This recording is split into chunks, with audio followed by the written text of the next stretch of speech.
Hola a todos, soy Mónica Hacha, dietista, nutricionista y tecnóloga de los alimentos.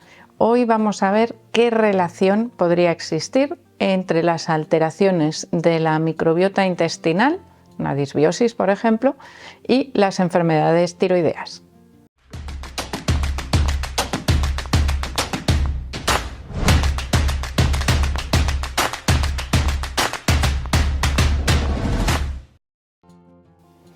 Últimamente os hablo mucho de la microbiota intestinal porque creo que a nivel nutricional, dietético, de funcionamiento, no solo del sistema digestivo, sino su implicación en la salud en general, cada vez está siendo más evidente. Es decir, es algo en lo que la evidencia científica va corriendo, a marchas forzadas. De hecho, se habla de que en nuestro intestino, ya no solo en todo nuestro cuerpo, sino que en el intestino, que es donde más se concentra esa microbiota, viven no millones, sino billones, trillones de microorganismos, o sea, semejante cantidad que realmente no se conoce en profundidad, pero que poquito a poco, pues cada vez vamos sabiendo un poquito más. Esto es algo parecido a, por ejemplo, cuando se comenzó a investigar el genoma humano, ¿no? Cómo estábamos compuestos genéticamente. Pues hasta hace relativamente poquitos años no se ha completado el estudio del genoma humano y por lo tanto, pues ahí continuarán todas esas investigaciones que nos irán arrojando más luz cada vez en el tratamiento de algunas patologías, ¿no? Que ya se tratan, sí, pero que igual podemos mejorar su tratamiento. Y en este caso, por ejemplo, ya se ha descubierto que existe una relación bastante importante entre lo que ocurre en nuestro sistema digestivo, especialmente relacionado con la microbiota intestinal, y los posibles problemas que aparecen a nivel de la tiroides. La tiroides, os recuerdo que es una glándula chiquitita, que para lo pequeña que es da una guerra que para qué. Pues una glándula chiquitita que está aquí situada en la base del cuello y que tiene muchísimas funciones para que nuestro cuerpo esté funcionando adecuadamente. Termorregulación, tenemos regulación de la obtención de la energía y además tiene su propio sistema de regulación, es decir, se autorregula en esa producción de hormonas tiroideas. Cuando el cuerpo detecta que hay poquita cantidad de hormonas tiroideas, T3 y T4, da la orden al cerebro de que mande una señal para que se sinteticen en mayor cantidad. Por eso a veces puede fallar esa transmisión, ¿no?, de las señales. Pero bueno, vamos a olvidarnos de esa parte, que es como muy técnica y realmente no nos sirve para valorar en este caso esa implicación que tiene con la microbiota intestinal. Bueno, primer caso que se descubrió. Las personas que tenían hipotiroidismo, en gran parte, o sea, muchas de ellas, tenían alteraciones en la microbiota intestinal, el famoso SIBO, del que se habla actualmente en tantas ocasiones, o un problema de disbiosis, simplemente sin llegar a ser un sobrecrecimiento bacteriano, sino simplemente una alteración en la proporción de diferentes familias. Y aquí se vieron que estaban más directamente implicadas dos familias que os van a sonar enseguida en cuanto os diga. Por eso os las voy a decir, el lactobacillus y las bifidobacterias. ¿Por qué os suenan? Porque son las de los yogures. Bueno, los yogures normales, que serían los lactobacillus, y los yogures tipo bio, no bio de ecológicos, sino los que llevan bifidus. Y en ese caso, ambos dos combinados, o sea, utilizándolos regularmente en diferentes cantidades en la dieta, quiero decir no solo uno sino los dos, nos podrían ayudar a mejorar esas cepas, ¿no?, esos bifidus y lactobacillus. Bueno, esto anécdota aparte. Sí se ha visto que esas alteraciones en la microbiota están presentes muchas veces cuando existen problemas de hipotiroidismo, es decir, si yo detecto o diagnostico un hipotiroidismo, tengo que ir a buscar esas alteraciones. Pues hombre, directamente no se suelen buscar como tal, pero yo, si soy el paciente, ¿no? Si soy a la que le han diagnosticado hipotiroidismo y al mismo tiempo tengo molestias gastrointestinales, es decir, la comida me sienta fatal, probablemente la absorción de los nutrientes está fallando y hay nutrientes que son imprescindibles para un buen funcionamiento de la tiroides.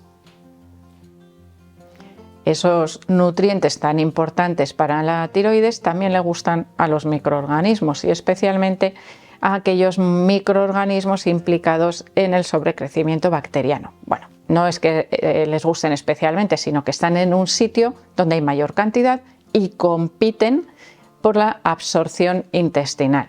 ¿Qué consiste el sobrecrecimiento bacteriano? Y así lo vamos a entender más fácil. En que hay microorganismos que deberían crecer en el colon, que es la parte final del sistema digestivo, donde la absorción de nutrientes es muy escasa, es como una fábrica de reciclaje, ¿no? Lo que queda ahí en las heces o como último proceso digestivo lo puedo reutilizar, pues lo intento reabsorber, pero a veces, bueno, pues esa reabsorción puede no ser necesaria.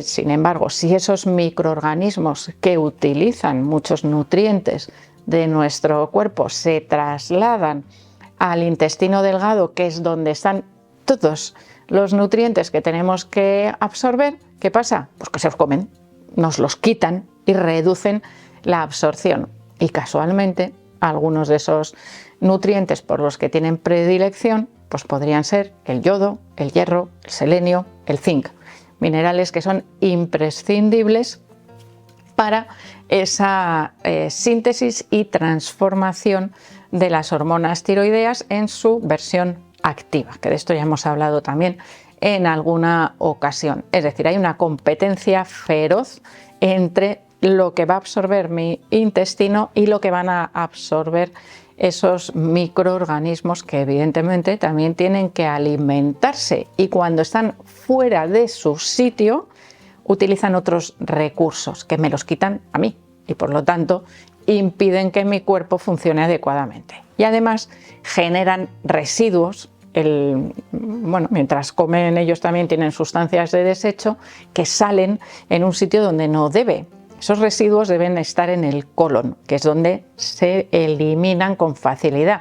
Sin embargo, si esos residuos que dejan esos microorganismos están en el intestino delgado, mi cuerpo puede absorberlos y eso genera serios problemas de salud en algunas personas, sobre todo porque activan el funcionamiento del sistema inmunitario, favoreciendo un estado proinflamatorio. Uno de los tipos de hipotiroidismo más frecuente, aunque no siempre se diagnostica porque requiere algunas pruebas específicas para su diagnóstico, suele ser la tiroiditis de Hashimoto, que tiene origen autoinmune, es decir, totalmente diferente a otros tipos de hipotiroidismo en los que realmente lo que falla es la glándula, pero no falla porque mi propio cuerpo la esté atacando. Es decir, si yo tengo una enfermedad autoinmune, tengo que tratar de evitar esa activación, ¿no?, del sistema inmunitario en contra de mi propio cuerpo.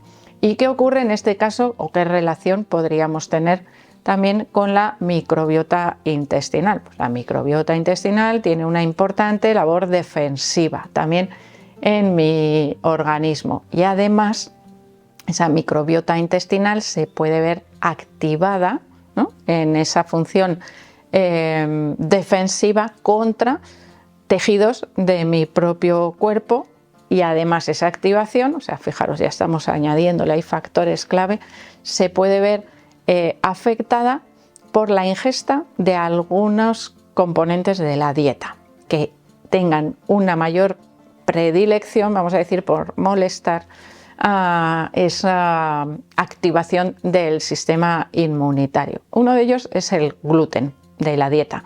Por eso en muchas ocasiones cuando se diagnostica el hipotiroidismo sin saber si es Hashimoto o no, se suele recomendar reducir el gluten de la dieta para ver si mejoran los síntomas.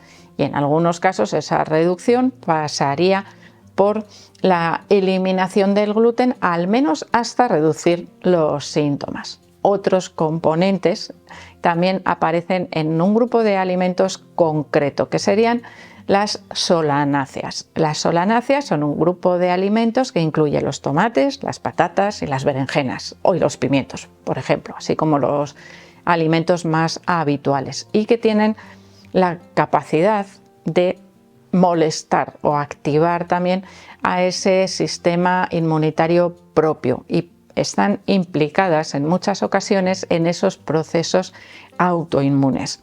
Por lo tanto, tendríamos también que retirarlos, al menos temporalmente, de la dieta hasta valorar si realmente están activando ese sistema autoinmune o no. ¿Y cómo lo activan? A través de la microbiota intestinal. O sea, no es un paso directo, yo voy y activo el sistema inmunitario, no, es a través de la función de la microbiota intestinal, de ahí que nos interese que esa microbiota intestinal esté funcionando a la perfección. Así que es muy importante que tengamos en cuenta las posibles implicaciones que puede tener el funcionamiento del sistema digestivo y de la microbiota intestinal en esa evolución del hipotiroidismo, porque igual el origen de ese hipotiroidismo está implicado en ese proceso digestivo y podemos encontrar la solución o al menos retrasar la evolución, ¿no?, de ese posible hipotiroidismo. De manera que, bueno, pues imaginaros que os diagnostican hipotiroidismo subclínico que no requiere medicación, pues vamos a ponernos manos a la obra, investigar un poquito qué más puede estar pasando, a ver si conseguimos no llegar nunca a esos niveles de hipotiroidismo clínico, que sería cuando ya empezamos con las hormonas sustitutivas, ¿no?, con esa famosa levotiroxina que se suele pautar en cantidades diferentes dependiendo de las necesidades